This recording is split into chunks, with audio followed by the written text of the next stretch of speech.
సింహాచలంలో ప్రసాదంగా ఇచ్చిన పులిహోరలో నత్త ఉందంటూ వీడియో వైరల్ కావడం తీవ్ర చర్చనీయాంశంగా మారింది.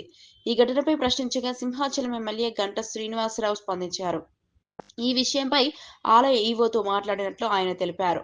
ప్రసాదం కౌంటర్ వద్ద సిబ్బంది సరైన విధంగా ప్రవర్తించలేదని, అదే సమయంలో ఓ యూట్యూబర్ వీడియో తీసి దాన్ని వైరల్ చేశారని చెప్పారు.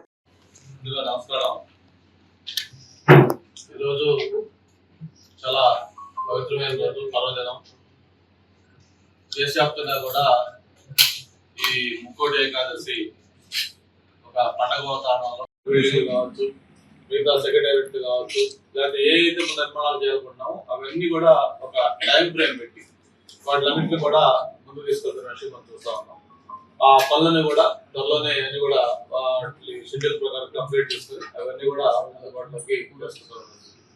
అంటే ఎందుకు ఈ విషయం చెప్తా ఉన్నానంటే, ఏదైతే గత కేవలం ఒక లక్ష సాధింపు ధోరణితో వ్యవహరించారో, అమరావతిని ఒక శ్మశానంలాగా పూర్తిగా నిర్లక్ష్యం చేసి వదిలేసిన అమరావతి ఈ రోజు మళ్ళీ ఒక ప్రజా రాజధానిగా తయారు కావాలి. అలాగే ఈ రాష్ట్రానికి ఒక గేమ్ చేంజర్ గా రాబోయే పోలవరం లాంటి ప్రాజెక్ట్ ని కేవలం చంద్రబాబు నాయుడు గారికి బ్రేక్ వస్తుందేమో ఆయన హయాంలో దాన్ని పక్కన పెడితే ఈ రోజు ఆ పోలవరాన్ని కూడా మళ్ళీ సర్వేయంగా కంప్లీట్ చేసుకుంటారు.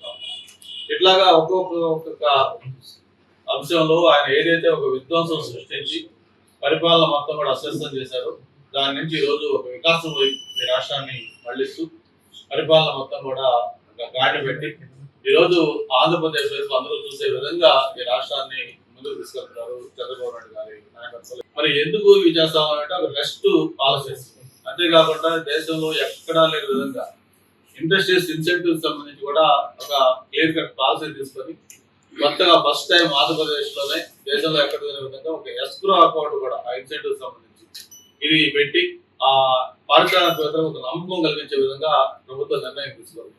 అందుకే పరిశ్రమలు ఇటువైపు పరుగులు తెస్తా ఉన్నాయి. గతంలో పరిశ్రమలు చూసాం మనం, ఏదైతే జగన్మోహన్ రెడ్డి గారి హయాంలో కొత్తగా పరిశ్రమలు పెట్టేది పోయి ఇక్కడ ఉన్న పరిశ్రమలు కూడా వాడు మాకు ఇక్కడ వద్దు, ఎక్స్పాన్షన్ అంటే మళ్ళీ మేము వేరే రాష్ట్రాలకు వెళ్తామని వెళ్ళిన సంఘటనలు మాకు తెలుసు. అమర్రాజా బ్యాటరీస్ మరి ఒక తెలుగు వాళ్ళ పరిశ్రమ వేలాది మందికి ఉపాధి కల్పిస్తా ఉంది. అటువంటి అమర్రాజా బ్యాటరీస్ ఎక్స్పాన్షన్ కావాలంటే వాళ్ళని ఏ విధంగా ఆ రోజు ప్రభుత్వం హెరాస్ చేసిందో మనం అందరూ కూడా చూసాం. వాళ్ళ హెరాస్మెంట్ తట్టుకోలేక ఆయన మాకు ఇక్కడ పరిశ్రమ కాదు, మేము పక్క రాష్ట్రం వెళ్తామని చెప్పని హైదరాబాద్ లో తమిళనాడులో వాళ్ళ యాక్టివిటీస్ స్టార్ట్ చేస్తున్నారు. అలాగే ఆ రోజు లూలు ఏదైతే ఇక్కడ విశాఖపట్నంలో ఒక ఐకానిక్ మాల్ ఒకటి నిర్మిద్దాం, వైజాగ్ ఒక ఇమేజ్ తెచ్చే విధంగా అది కన్స్ట్రక్ట్ చేద్దామని చెప్పి మొత్తం కూడా దాన్ని వాళ్ళకి హ్యాండ్ ఓవర్ చేస్తే దాన్ని కూడా ఆ ముఖ్యమంత్రి గారి యాటిట్యూడ్ తోటి దాన్ని బయట లేకుండా పాల్పెట్టేట్టు చేశారు. అంతేకాదు ఆ లూలు యాజమాన్యం అయితే ఒక స్టేట్మెంట్ ఇచ్చారు, ఈ ప్రభుత్వం ఈ ముఖ్యమంత్రి రాష్ట్రంలో అధికారంలో ఉన్నంత కాలం మేము ఇక్కడ పెట్టుబడులు పెట్టాం. మన సమాజంలో కూడా ఉదయం స్వామివారి దర్శనం చేసుకొని రావడం జరిగింది. అలాగే మన విష్ణులో ఉన్న టీటీడీ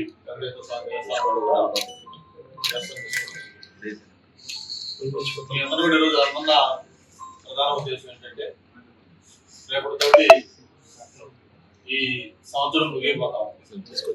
మళ్ళీ 2 నుంచి ఆంధ్రప్రదేశ్ రాష్ట్రంలో జరిగిన ఏదైతే వైఎస్ఆర్ పార్టీకి సంబంధించి ఏ విధంగా రాజకీయ దివాళా కోరుతనంతో వ్యవహరిస్తున్నారో ఆ విషయాలు ఇవన్నీ కూడా ఒకసారి ఆకలింపు చేసుకునే విధంగా మాట్లాడుకోవాలనే ఉద్దేశంతో పిలవడం జరిగింది. ముందు ఏదైతే బస్సు ప్రయాణం, ప్రతి రైతుకి ఏటా 20,000 ఆర్థిక సాయం, అలాగే యువతకి 20 లక్షల ఉపాధి అవకాశాలు, అలాగే ప్రతి మహిళకు నెలకు 1500 రూపాయలు. ఇందులో 6 హామీలు స్పష్టంగా మేము ఎన్నికల సమయంలో ఇంటింటికి కూడా తిరిగి ప్రచారం చేశాం. అయితే దీంట్లో మీకు ఒక్క మహిళలకు నెలకు 15,000 రూపాయలు 2014-19 కొత్తగా రాష్ట్రం ఏర్పడిన తర్వాత మరి మొట్టమొదటి ఒక విజన్ తోటి ఈ రాష్ట్రాన్ని ఎలా డెవలప్ చేయాలి, రాజధాని లేని ఈ రాష్ట్రానికి